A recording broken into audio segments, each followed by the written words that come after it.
Good evening, Mr. Mudassir. First of all, thank you so much for giving your time to me. And I know you and you know me, but the world don't know us. So can you just please briefly introduce yourself? Good evening. Thank you very much, Bilawal, for having me with you.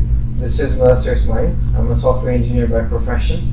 As a kid, I wanted to become a footballer, but it never happened, unfortunately. Mudassir bhai, why did you choose software engineering? Was it your passion or what was the reason for it? As a kid, I wanted to become a pilot, but unfortunately, in the accident of, I think, 1999, an airline crashed in Bahrain. So I thought to myself, there's no way I can be a pilot. It's okay, I died, but I don't want to take the lives of other 200 people or more along with me. So that was a no at that stage. So from there onwards, it was going to be mechanical engineering, but at school, an incident happened where one of our teachers asked us to create a project, which was a computer science project. I didn't take much interest in terms of while being active in the class. I wasn't actively listening, so I never heard this from the teacher. And then when the project showcasing time came, I had no project. So it turned out I got a very big, usual lecture from the teacher, which we would usually get in our school. And then at that moment in time, I was like, okay, let me showcase my skills. So on Friday, Saturday, which were the next 2 days, I just sat at home, coded as much as I could, and on Sunday I showcased a program which was about 2,000 lines of code. And that was the time where my interest in software engineering grew, and from that day onwards, it has been continuous. Are you proud that you are a software engineer? I think yes, and I believe I can say this on behalf of all the software engineers out there, excluding the bugs part. We are all proud of it, and hopefully we can reduce the number of bugs that we all produce. Mudassir bhai, mashallah, graduating with 3.9 GPA in University of Bahrain in CS department. Do you think it as your achievement? It is, I believe, one of my biggest achievements, but the thing I believe is if I can do it, anyone out there can do it. The first and the foremost thing would be have belief in yourself. That's the foremost and most basic thing. Do you think it is really difficult to get this GPA? Because most of the students think that you have to study like 18 or 16 hours a day to get this GPA. That's the case. You have to study 18 or 16 hours a day before the exam if you haven't studied anything before that. So to avoid this, what I usually personally do myself is the first week of university goes in planning for the next 6 months. So I would first take the course outline that we would get, and I would just fill my calendar on my phone with what are the timings and dates of the exams, and I would note them down. So this would tell me, and I would have reminders like 2 days or 2 weeks before that particular time, depending upon how much important it was. So after that, I would just follow my schedule, and I would make sure I noted down things which are really important and kept them organized. So in case I needed to retrieve them back at any period of time, even just before the exam, I could easily look into them. So overall time, excluding the university, I would say would be 1 or 2 hours a day. And then on weekends, maybe 4 or 6 hours. It's nothing like 16, 18 hours. Mudassir bhai, do you think that it can be achieved by average student? Like you don't have to be super smart to reach this goal? I think yes, because I'm personally not super smart, to be honest. I've failed in one course in my life, and it's not that it's just one course. There have been potentially many others that could have happened, but didn't happen because I focused, and that's the thing which I want everyone else to do. If you focus and you schedule your time to do the things before the exam, you don't sit down at the night of the exam and then think to yourself you can get a really high GPA. You would probably pass with good numbers, but for a high GPA you would need to plan earlier, follow your schedule, make sure you're organized, and don't leave things till the last moment. And if you do that, if you're an average student like me, you can do it too. Mudassir bhai, there is a common perception among most of the people that GPA doesn't matter in career life. What do you want to say on it? I cannot say much on it because it depends on case-to-case basis. But the thing is, if you don't have a high GPA, you will need to have individual skills that can then match high GPA of other students. Because when you're in the professional life, I personally believe that people who are hiring others will be looking for people who have certain skills. So if you can showcase that with a high GPA, you have great skills, then you would be in for it. But for example, if you don't have a high GPA, you don't have good skills, then you will not be a good match for them, and they would not be willing to take you on board. Which also brings me to the point that only having a high GPA is not of great value. What is of great value is having both of them, if possible. Have a high GPA and make sure you improve your skills with each and every passing day. And that, I believe, every single student out there can do it. Mudassir bhai, mashallah, with high GPA, you try to have a lot of other skills. Can you just briefly tell us about your skills in different things? Like, what do you do except your studies? Except my studies, most of my time is spent in extracurricular activities like games and footballs, gatherings with friends. Majority of them I used to plan. I don't plan them anymore because of a tight schedule. But then again, it's not limited to just studies. It's about everything I can get my hands on. So it could be football, it could be games, it could be even like taking online courses. Spartan race, you won it. Yeah. Being a 3.9 GPA student, winning Spartan race, two completely different things. How would you explain? Personally, I think that's what I want everyone out there to look up to. That if you believe in yourself, you can do it. It doesn't matter if it's the educational track or if it's the sports. You take it up, you give it your 100% shot. And majority of the times, you will come out to be the eventual winner. Sometimes you'll fail, but that's okay. It's part of life. You have to make sure you give it your 100% shot. That's the most important thing. Mudassir bhai, you are a fan of Chelsea. You are a fan of football. Yes. On an average year, how many matches of Chelsea do you watch? I watch almost every single Chelsea match. And if I cannot watch it, I would be probably having the score up to date instantly on my phone. So that's, not many people know this, but yeah, I watch almost every single Chelsea match, even the whole match or the highlights? The whole matches, or if whole matches are not possible, I would certainly watch the highlights. I even watched recently the friendly match against Reading, which was 4-3. MashaAllah. Mudassir bhai, belonging to a Balochi family, we all know that the students over there or the people are not as privileged as you living in Bahrain. Have you ever thought for doing something in this issue to the people of the place you belong to? Correct. There are many things I want to do, but from here, if you're placed here, there are not that many things you can do at this stage of time. However, what we have over here is a club that is specifically for Dutch-speaking people.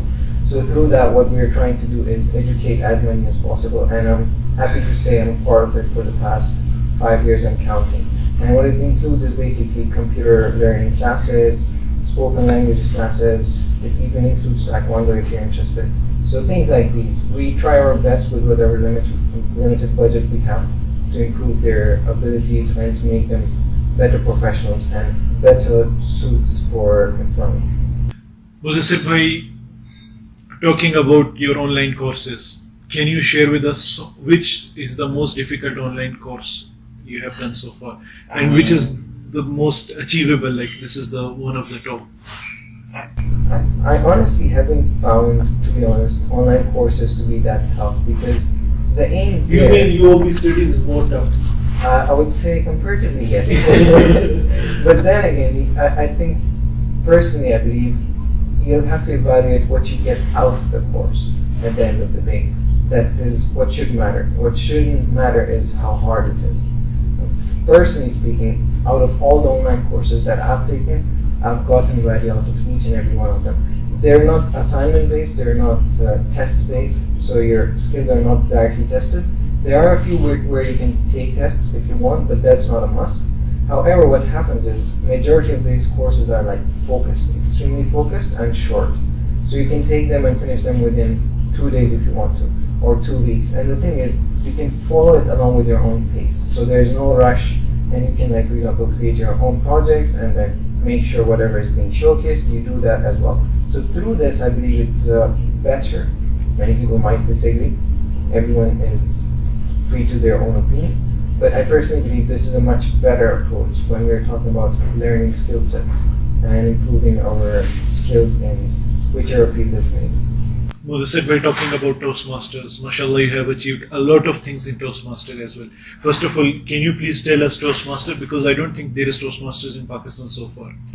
It's actually in multiple countries, and if I remember the correct number, it's in 136 countries around the world, and Pakistan is one of them. So yeah, yeah, it's not common knowledge, but it is like present in many countries. And it's basically a platform to improve one's public speaking and leadership skills. And along with that, it teaches many important vital skills, which I believe, for example, you learn how to take tasks at the last moment, how to better work as a team, how to collaborate with people, how to make sure things are done on time, how to follow up with people. So all of these things, which I see in everyday work as well, it teaches you in an environment which is like friendly and family-like, and through that I think it's a great way to improve oneself in both public speaking and leadership track.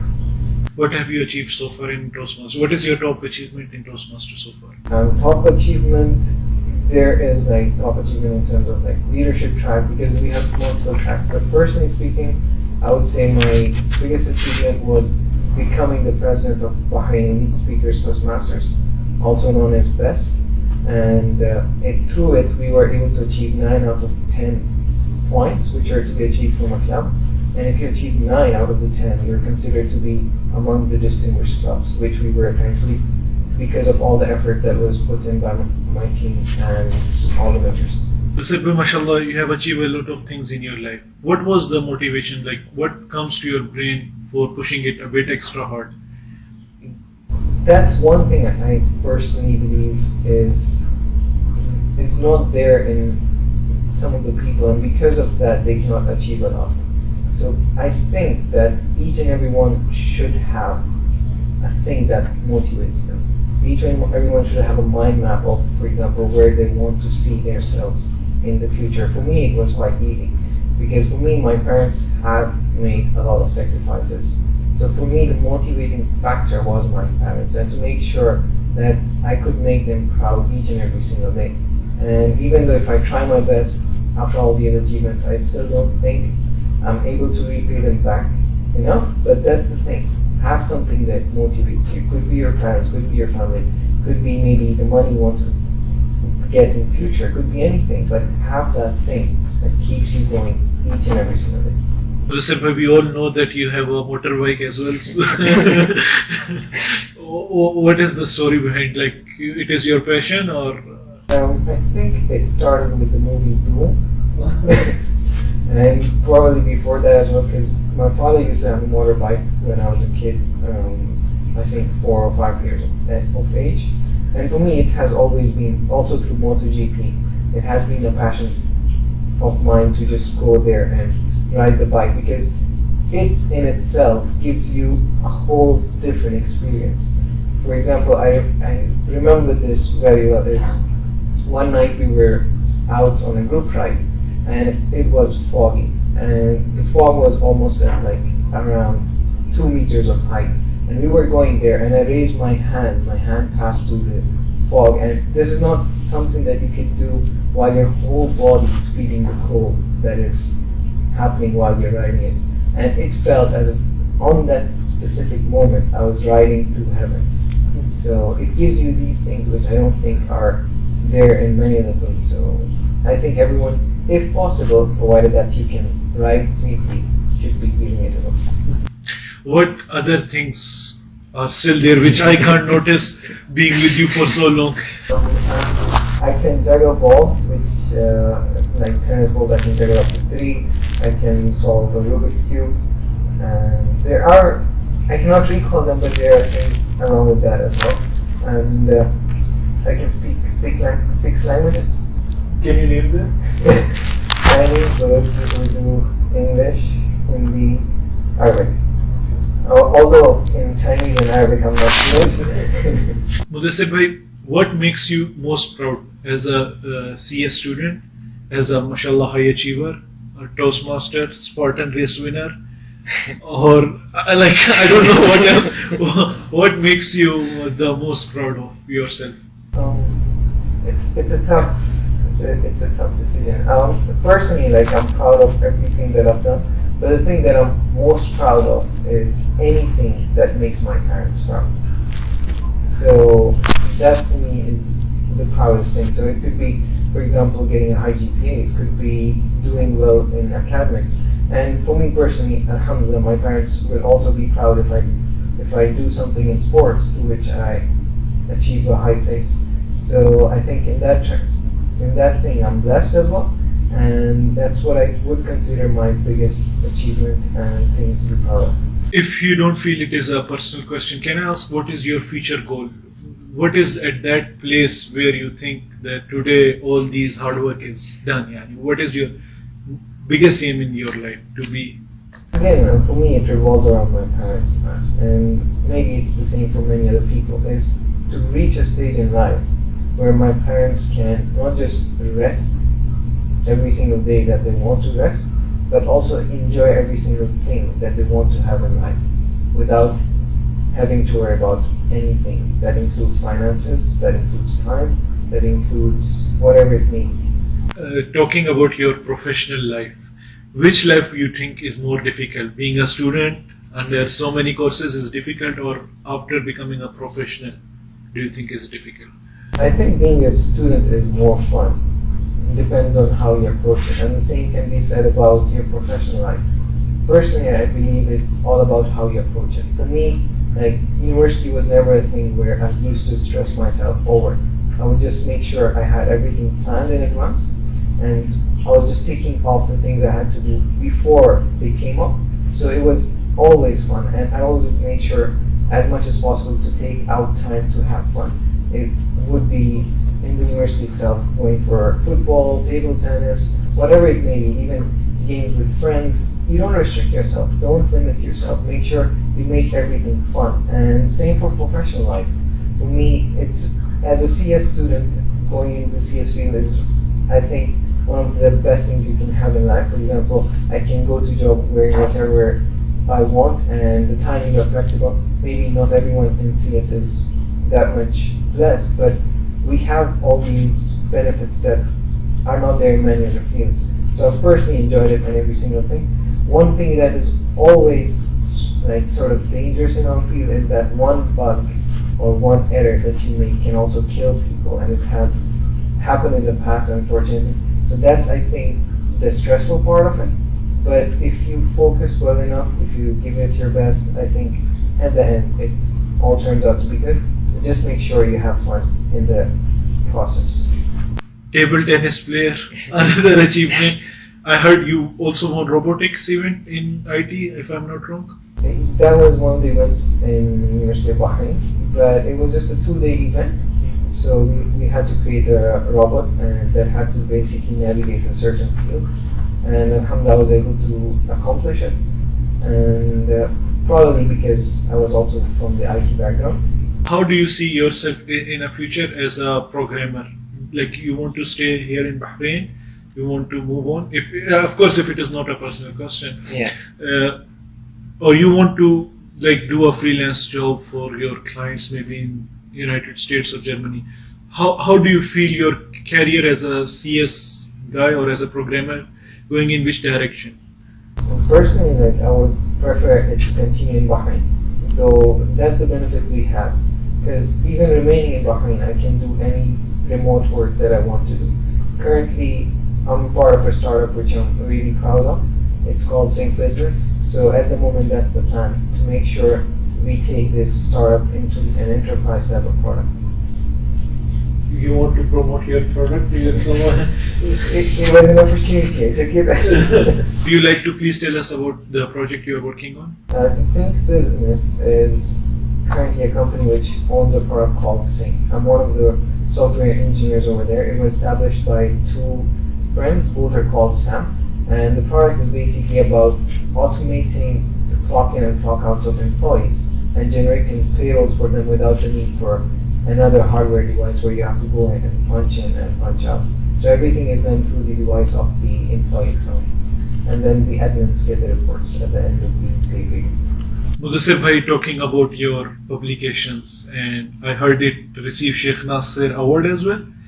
Can you just explain from the start to the end? And the publication is basically based on a senior project that I did along with my childhood friend and senior project partner Ahmed Abdul Majid, and I was supervised by Dr. Yusuf Al-Bastaki, and the book was published under the supervision of Dr. Yusuf and Dr. Fatima.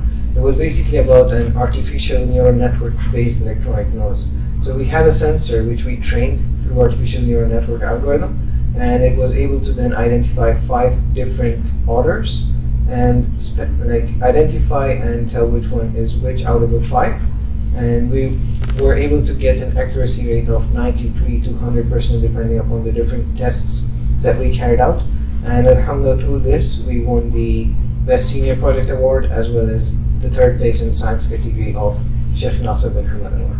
Mudassir bhai, what would be an advice you would be giving to yourself at an 18-year-old Mudassir? The day like you are entering university and you have a chance to give yourself an advice, what you would give? I haven't reflected on this, to be honest. But looking back, I would say take more online courses and network more with people. Mudassir bhai, is there any regret in your life so far? Regrets. I don't recall of any at the moment. But maybe it's also because of the way I live my life. I try to live it with like every single day, where I look back on what are the things that I can improve, which I did today, and then I try to make sure I don't repeat them. And for me, it's like one of the most important things is to make sure you maintain relationships, and even if you have to take the next step or forgive someone, go and do it. It doesn't matter, because after a few years, it would be the relationship that would matter, not that specific incident that might have happened. Mudassir bhai, last and final question. What advice would you give to students, especially students who have not that privilege as mashallah you, or the parents not supporting them in their real dreams? Yeah. What advice would you give to those people? And final talk, whatever you would like to say. It's actually 3 questions. Okay. I'll break it down. Yes. What advice you would give to people and boys and girls, especially in our country where they are not so supportive when it comes to achieving dreams, in terms of academics even? What advice would you like to give to these people? Personally, I believe we are at an age of technology where it matters where you are, but not to that extent. So always give it your best shot, and don't worry about what you have at the moment. Focus on what you can have in the future and what you can become. That should be your goal, because if you focus on that and you reach a stage where you have the skill set, in this age of technology there will certainly be someone out there who will need your skills, and you would be then brought together. So always try to focus on the future. Do not let what you have in the moment restrict you. I know it's easier said than done, but keep your focus. That's the most important thing. Don't let it get diverted off your surroundings or because of your surroundings. Always try to make sure you just focus on this main thing. Focus is one of the most important skill I think you have. How do you maintain focus in your life? Alright, the first thing which came really hard to me myself was learning how to say no. This is, according to me, one of the main skills one can have. So learn to say no. What does it mean? Is if there is something that is not adding value to you or what you're doing, learn to say no to it. It could also be prioritizing. So for example, if there's something coming up in this very moment, it's not that much of high priority or importance, you can delay it. So you can learn to say no to it. For example, even my WhatsApp status says expect late replies, because that's what I do. When a message comes to me, I'm not going to open my phone and check it at that moment. I'll maintain my focus in whatever I'm doing at the moment. So learn to say no, prioritize what you have to do, and once you've prioritized that, reduce or eliminate the things that are not of value, schedule your remaining things which you have prioritized, and make sure you follow them. It doesn't matter if you wake up early in the morning or you're a night owl, as long as you have these 5 fundamental things, I think anyone can achieve whatever they want in their life. That is possible. Final thoughts? Final thoughts. Personally, final thoughts I think would be towards students who have recently graduated, because I've personally come across it myself as being a really hard stage in life, and it can also take some people towards depression. I would say take it one day at a time, and every no that you get is a step closer towards that yes that really counts. So it doesn't matter how many doors you have to knock on, give them all a shot. You have to send your CV to all the 100 companies out there that are open, do it. But just make sure you alter it according to their requirements and just go forward with it. If it's a no, doesn't matter. Reflect upon and maybe even contact them. What are the things that you can improve upon? And then try to network. Now, networking and WASTA are 2 different things, by the way. Networking is basically going and showcasing to people what you're capable of. Because you can be in a room and be a really great programmer or whatever it is, but till people don't know, until you don't showcase it to them through either portfolios or projects, people will never know. And they will not be hiring you because you're really good in your own room or in your own space. So step out of it. Make sure you network with people and showcase what you have, and hopefully it will all make it happen. All focus in the interview is all about your student life, because I was not in touch with you after you graduated. Yes. Can you just please tell us about the day you graduated, how long it take you to find your first job, and we'll go slow. For me personally, I was kind of lucky, and this is what I say: network with people. Make sure your friends circle is big enough. And this happens through events. You can, like, for example, go through Isaac, you can go through Toastmasters. Take up events that introduce you to other people who are of your caliber, or who can introduce you to other great people. Like hackathons are a great way as well. Even sports, marathons. I've personally come across really great people who have guided me and motivated me and perhaps helped me in my professional career through football itself. So don't limit yourself. Expand your circle. And personally, for me, I sort of had it all planned, where I would take the training at the end of my graduation. So it kind of happened as the process of the graduation where I had my job. And that was all possible because I had showcased my skills to a friend, and through that I was able to get into this project. Because at the end of the day, employers will also be looking for someone who they can rely upon as a word of mouth, not just their CV. So it's really important, according to me, to network to people, and then that really opens up opportunities for professional life as well. Thank you so much once again, Lucifer, for having a great opportunity for me as well. Your time, which is very important, giving to me. Thank you so much, and I hope it helps the people who are watching out there. Yeah, that's it for today. Thank you. Well, like, channel, subscribe. Like here, subscribe there.